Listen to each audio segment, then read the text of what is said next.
बबलू हाथी सुबह सवेरे अकेले वन में टहलने के लिए अपने ही धुन में चला जा रहा था।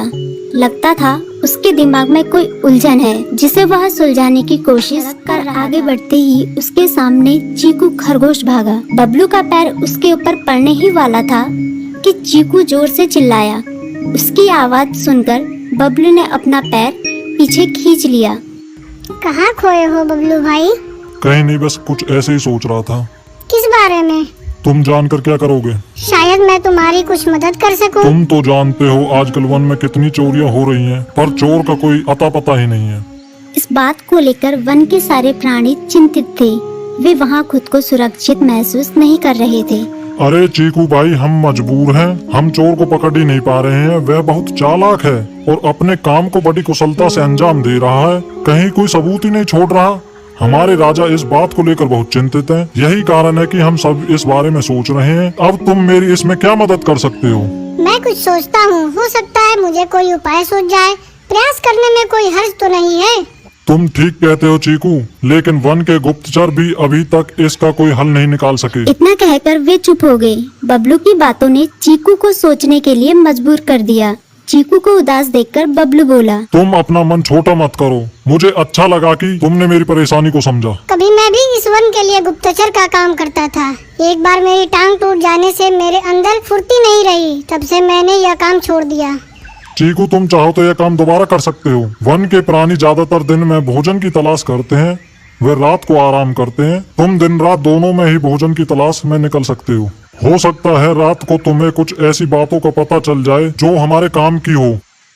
हाँ बबलू, तुम ठीक कहते हो। मैं आज रात को वन में घूमकर इस बात का पता करने की कोशिश करता हूँ। थोड़ी देर बातें करके चीकू अपने बिल की ओर बढ़ गया और बबलू अपने रास्ते चला गया। चीकू के दिमाग में अभी तक बबलू की कई बातें घूम रही थी। उसे समझ नहीं आ रहा था वह बबलू की मदद कैसे करे। दिन भर वह उसी उधेड़-बुन में लगा रहा। शाम होते ही चीकू कुछ सोचने लगा और वह चुपचाप बिल से बाहर निकल आया। चीकू की पत्नी ने देखा तो बोली, इस समय कहाँ जा रहे हो? बाहर खतरा है। खतरा तो सुबह भी रहता है, लेकिन खतरों से डर कर हम भूखे तो नहीं मर सकते। मैं बाहर घूम कर आता हूँ। इतना कहकर चीकू रात को बिल से बाहर निकल आया। कुछ दूर जाकर उसकी नजर बंकू उल्लू पर पड़ी, जो कुछ ही दूरी पर था। वह पेड़ की डाल पर बैठा अपनी गर्दन चारों तरफ घुमा रहा था। वह तेजी से पेड़ की एक डाल से दूसरी डाल पर उड़ रहा था। बंकू की नजर उस पर नहीं पड़ी थी। कुछ सोचकर चीकू पेड़ के पीछे से बाहर निकलकर थोड़ी खुली जगह पर आ गया और वहां से बंकू उल्लू को देखने लगा। बंकू ने चीकू को अंधेरे में भी देख लिया, पर उसने उसमें कोई उत्सुकता नहीं दिखाई और अपनी गर्दन चारों ओर घुमाता रहा।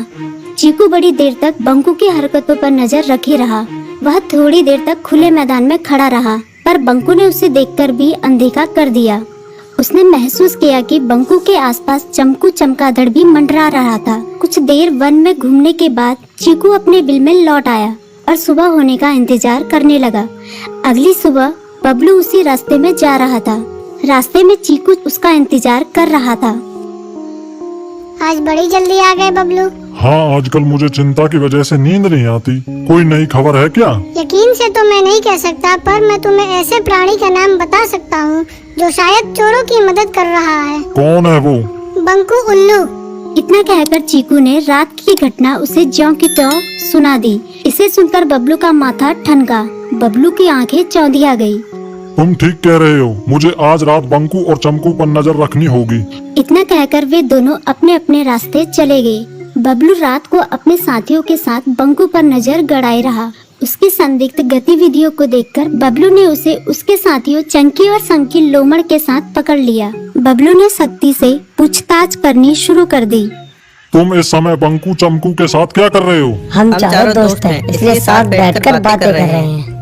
चमगादड़ और उल्लू की दोस्ती तो समझ में आती है, पर लोमड़ के साथ दोस्ती कैसे हो सकती है? सख्ती से पूछने पर दोनों ने अपना जुर्म कबूल कर लिया और सभी चोरियों के बारे में बताया जो उन्होंने कुछ दिन पहले वन में की थी। बबलू ने उनके चोरी का सारा सामान भी बरामद कर लिया। बंकू और चमकू को अभी तक समझ में नहीं आसानी से कैसे पकड़ में आ गई।